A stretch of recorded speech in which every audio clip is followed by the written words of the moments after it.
Hello, Turks and Caicos, and welcome to TCIG Connect, 16th August 2024. I'm your anchor, Nadija Mizik. And the headlines: the government hosts a training for TCI contractors, a new Diaspora initiative launched, and TCIG talks to scholarship recipients. All these stories and more here on TCIG Connect. The Department of Tourism Regulations held an event for their stakeholders on Thursday, August 8th at the Shore Club, where they updated private sector partners on their ongoing initiatives. Take a look. The Department of Tourism Regulation invited various government affiliates and stakeholders for a soft launch on Thursday last week to share their ongoing programs and introduce their team. The department heads the regulation of tourism products, activities, and service providers in the Turks and Caicos Islands. In an effort to solidify their presence among their partners, the department has been embarking on a number of engagement initiatives to share information on the existing legislation and enhance operating standards and tourism offerings throughout the Turks and Caicos Islands. Director for the department, Avi Adams, speaking with TCIG Connect at the event, says one of the main goals is to sensitize the various tourism industries to the compliance regulations. What's happening is that we have a lot of services that are happening inside of the country that are illegal, and we want to get them straight. And also even from a villa registration, because right now we have about 30% of the villas inside of the Turks and Caicos registered with our department, and we need to get that to 100%, because not only does it have a financial implication with the government, because obviously people aren't paying taxes and so on like that, but that shows that we can't guarantee the product that the guests get when they come on the island, because whenever you register with our department, we do the proper inspections to ensure that your place is available for rent or for people who come on vacation here, for sure. The Premier and Acting Minister for Tourism, Honorable Charles Washington Mizik, shared his remarks at the launch event and reiterated the importance of the work of the Department of Tourism Regulations. I'm here to represent the Minister for Tourism, who unfortunately can't be with you this evening for obvious reasons. She's away at the moment, and I would want you to keep her in your prayers, given the fact that she's going through a very difficult time at the moment. She would love to be here, I'm sure, but things happen, life happens. As we develop our hospitality sector, as we develop our social system, education, health, the government will do everything to ensure that it is both physically resilient and systemically resilient, because resilience and sustainability will go together. For more information on the DTR and how to register or apply for one of their programs, visit them on Facebook at Department of Tourism Regulations. As part of a wider TCI Diaspora engagement program, the government is seeking information on TCI citizens living abroad. This data, once collected, will be used to enhance communication and benefits to the diaspora. Here's that story.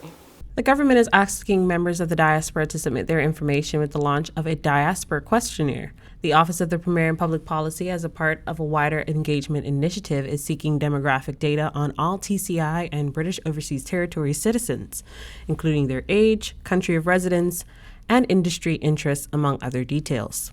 Rebecca Aswood, policy analyst with the Strategic Planning and Policy Department, says the aim is to gain insight, capture their interests, and accommodate the desire of those living abroad. The questionnaire captures key information about the key target demographics that we're looking for, such as your age, where you're living, who's in your household, and how you are connected to the Turks and Caicos Islands. This information will allow us to build a database where we can inform engagement strategies so that we can connect and understand the Turks and Caicos Islanders who are residing abroad, and find and create programs to facilitate and harness our connections. Zaria Musgrove, a recent graduate who studied internationally, sharing her experience on living abroad, said, "My connection to the Turks and Caicos was mainly maintained through my family. I did not have as much a connection through the government as I would have liked. I maintained the connection through the Ministry of Education because I was on the scholarship. I do study such a niche focus of study, and I didn't believe that there was an industry or a job for me to return home. But upon doing independent research, I knew that this was possible. So I would just like to see more data distributed to people that are abroad so they know that returning home is an option for them." For all questions or queries regarding the Diaspora Questionnaire, email Turks and Caicos Islands Diaspora at tcidiaspora@gov.tc. To complete the Diaspora Questionnaire, visit the link on the screen.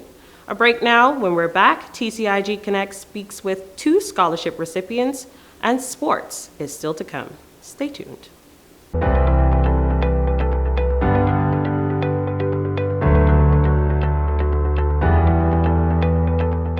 As we reach towards the peak of hurricane season, it's crucial that we come together as a community to prepare and protect our homes and neighbourhoods. The Department of Disaster Management and Emergencies and the Environmental Health Department are coordinating a national cleanup campaign across the Turks and Caicos Islands. This year, we are experiencing an active season with 4 named storms and 1 intense Category 5 hurricane to date.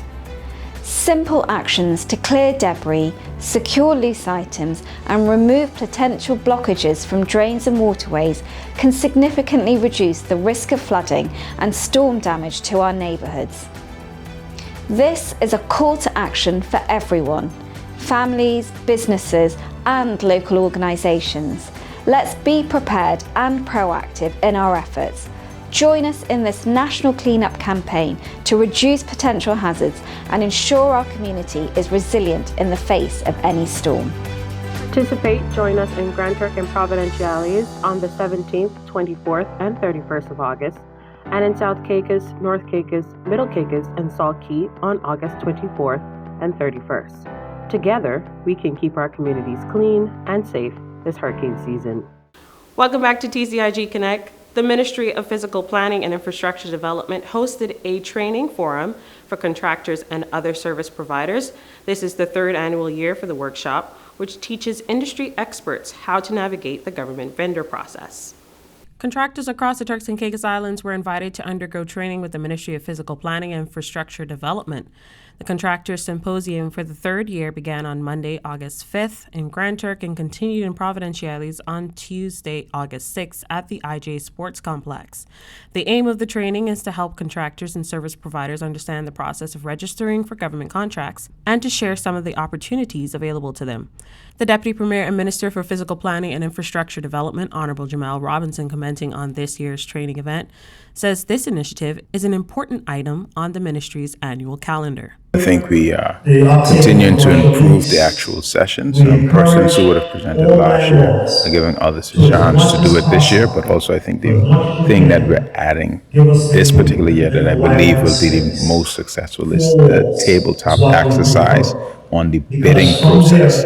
I think that's where a lot of contractors, small and medium and petty, tend to fall down on, especially when you're talking about which areas you even get to bid, because in each contractor level, petty, small and medium and large, it has a certain threshold. So persons might be wondering, okay, well, why am I not getting some of the tenders? 9 out of 10, if you're registered just as a petty, you're not going to get the bigger contracts to bid on, even though you might have the skill set to do the work. So you have to look at the various thresholds as a contractor and ensure you're at the right level, because that'll dictate what is actually sent to you. And given that we have the Community Enhancement Program within the Ministry of PPID, which is up to $3 million alone just for that program, and the majority of those are $10,000 to $100,000, you have to ensure you're at the right contract level to be able to bid on those.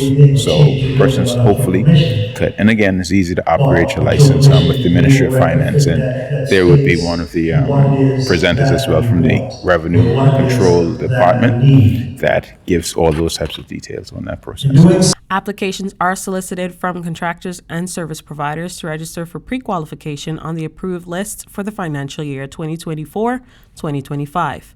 Contractors and service providers are encouraged to submit applications as soon as possible.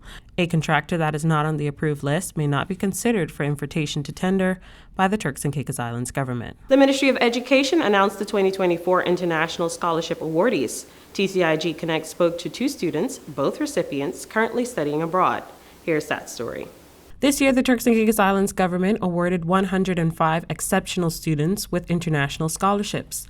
The Minister of Education, Honorable Rachel Taylor, commended the ambition of all applicants and the efforts of the Education Advisory Board.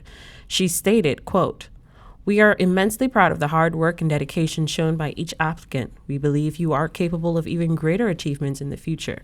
The significant increase in scholarship awards this year reflects the government's deep commitment to supporting our nation's future leaders, because we are nothing without the bright minds who will shape our tomorrow. Congratulations to all," unquote. TCIG caught up with scholarship recipient Grace Aniqua Harvey, who is currently studying on leave. Harvey says she's delighted to be continuing her tertiary education at master's level. So I was an artist, so I started off doing illustration, and I wanted to find a way to better market myself, and found that I was more passionate in the field of seeing how I can market not only myself but other businesses as well. Currently in the Turks and Caicos, I've observed a rise of a lot of small businesses, and I believe that they will benefit from possibly working in the field of social media to market themselves, and I believe that my degree focuses on that a lot. Taven Seymour, local DJ and influencer, also received a scholarship for her associate's degree in auto technology and sound production. I am a second-year student at Valencia College. I'm currently studying audio engineering and sound technology. A bit of my background in what I'm studying is basically music production, studio work. I record students at school. I master edits, mix edits. That's practically what I do. What I'm studying is something that the country really, really needs. We don't have that much audio engineers here, and those that aren't as qualified, or they started out and just that's something that they grew to do. So with me doing that and getting the qualifications that I actually need, I could potentially come back home and be one of the best audio engineers in the Turks and Caicos Islands. By reallocating resources across the budget, Cabinet made allowances for all eligible applicants to receive some form of financial assistance to support their educational pursuits. Congratulations, scholars. Another break, sports, when we come back. Greetings, Turks and Caicos. As we continue navigating this hurricane season, I want to emphasize the importance of removing loose debris around your homes and communities. Unsecured items can become dangerous projectiles during a storm, seriously threatening lives and property. So please take the time to remove or safely store any loose objects, such as outdoor furniture, garden tools, and construction materials. Your proactive efforts can make a significant difference in keeping our families and our communities safe. To strengthen our preparedness efforts, the Department of Disaster Management and Emergencies, in collaboration with the Environmental Health Department, is organizing a National Hurricane Community Cleanup Project. This initiative will remove large and loose debris from all communities across the Turks and Caicos Islands. I strongly encourage all residents to participate in this effort by disposing of large bulk items.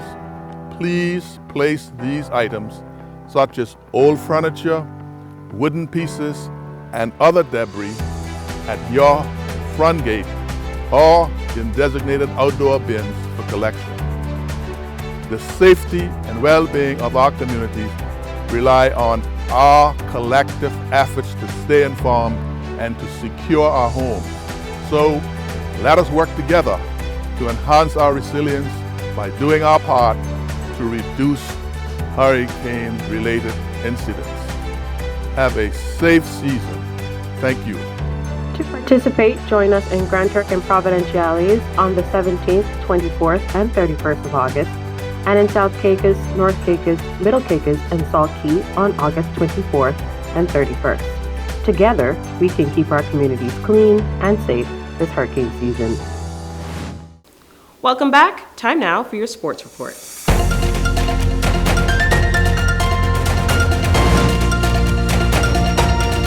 In an effort to improve the support given to sport national governing bodies here in the Turks and Caicos Islands, the Minister of Sports, Honorable Richard Taylor, met with executives for the various sport NGBs and the TCI Sports Commission. Federation presidents and officers had the opportunity to share the challenges they are experiencing in developing their respective sport and discuss strategic plans for youth development. The plans include providing support to the Department of Education's after-school program, which will create talent identification opportunities. Honorable Taylor's two-day meeting schedule with the NGBs follow a number of initiatives implemented to help streamline sports administration in the TCI. The general public will also soon be able to access key information for the various sport NGBs via the Commission's website using a national database set to launch this August. A valiant effort and stellar performance achieved by Team TCI's girls under 15 team in Aruba. Making their mark at the 2024 CONCACAF Girls Under 15 Championship in Aruba, the team fought until the final seconds of the game, beating out Bonaire, St. Vincent and the Grenadines and the Aruba All-Stars while losing one game to Guadeloupe. They faced the French Caribbean team once again in the final matchup to play for bronze. With immaculate defense played, the games were decided by penalties, where the game ended in 6 to 7 penalties in favor of Guadeloupe, and Team TCI secured a 4th place finish. Making their return, we spoke with leading scorer Edna Ginty on what it felt like being the top scorer that carried her team to match victories. I feel great that we won most of our matches, and I was happy to be selected for the national team. And the latest in the Police Action League. Currently in the number 1 position, the Skyhawks are dominating in both the 16U and the 13U basketball category. For the under 16 boys, players like Leroy Hammond and Samuel Harvey have consistently been leading their team to victory. For the under 13 boys, players like Bethenley Joseph have been making their mark consistently, scoring 50% of his team's points. On the softball field, Guardians and Avengers have faced off in a nail-biting battle, which ended in Guardians taking the win by 1 point. That's all for today's government news update. Join us here on the TCIG Communications Directorate YouTube page every other Friday at 6:30 p.m. for the latest from government. For more information on these updates, visit our website at www.gov.tc/TCIG Press or visit us on Facebook at facebook.com/pressofficetcig. I'm Nadija Mizik. It's been a pleasure, TCI. Until next time.